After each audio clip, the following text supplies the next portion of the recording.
Dryland snapshot drill. So the on ice version has you visualizing someone taking photos of you at various points of your setup, your pullback, and your forward movements. And we're emphasizing that in this Dryland exercise. And in particular, what we're looking at is taking our hip bones, those bones that when we hit on a table, we want to grab those hip bones and imagine right in the middle, on the back side, is something called our sacrum. So in between our two butt cheeks, in between those ilium bones, okay, we have our sacrum. I want you to imagine aiming the sacrum at the broom. Okay, often we put the foot in the hack. Okay, we get our body forward, we aim up the toe and the knee, but the hips aren't fully committed to lining up at the broom. And typically what happens is our hips end up turning right. We get stuck with this right turning hip. It's just where our body feels comfortable based on a typical asymmetry within our body. So what we're gonna work on, and you're gonna do this on both sides. So even if you're a lefty and you're like, I only slide with my right foot, I don't have to worry about this. This is still good for you too, because we're actually gonna do a drill. It's gonna put a lot of pressure on that slider leg, teaching you how to be over that slider leg and feeling yourself, stabilizing yourself while keeping your sacrum and to keep it simple, your pelvis, hip bones square to the broom. So you don't need any props. I'm just making sure you've got something to focus on here. So I'm imagining I'm putting my right foot in the hack. My left foot for me is a little bit farther forward. I'm gonna take my hips, and the drill has us actually just at each of the different snapshot points doing a little hip rotation. So feet are staying on the ground just to feel the hips rotating, okay?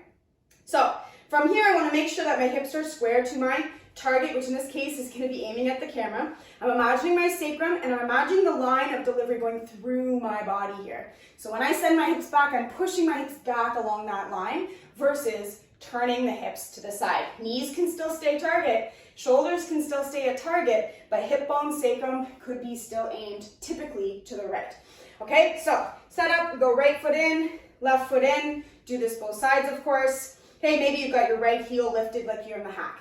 Okay, aim the hip bones at the target. Send the hip bones back. You're going to feel lengthening through the back pocket as you lower down into the hack. And you don't have to go quite as far as you do when you're actually in the hack. We're just practicing this left foot.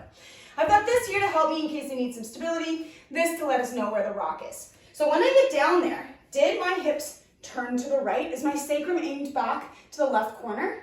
Okay, or do I need to square them up and turn the left hip forward?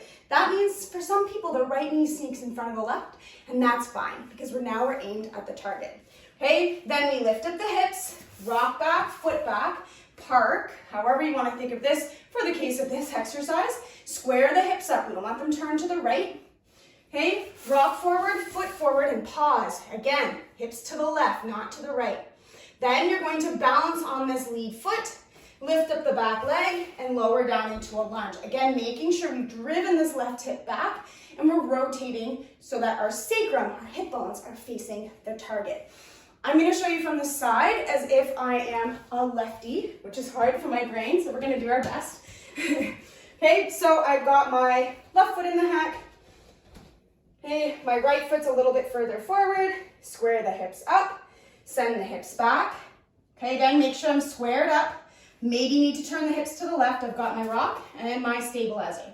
Hips lift, rock back, foot back, okay? And again, making sure my hips have stayed turned left. Don't let that sacrum turn to the right, okay? Rock forward, foot forward, pause, rotate, get the sacrum turned back, and then I'm gonna balance on that lead right foot, okay? Send that foot back, and then keep my hips squared as I sit down into my lunge. Again, fixing as I need to.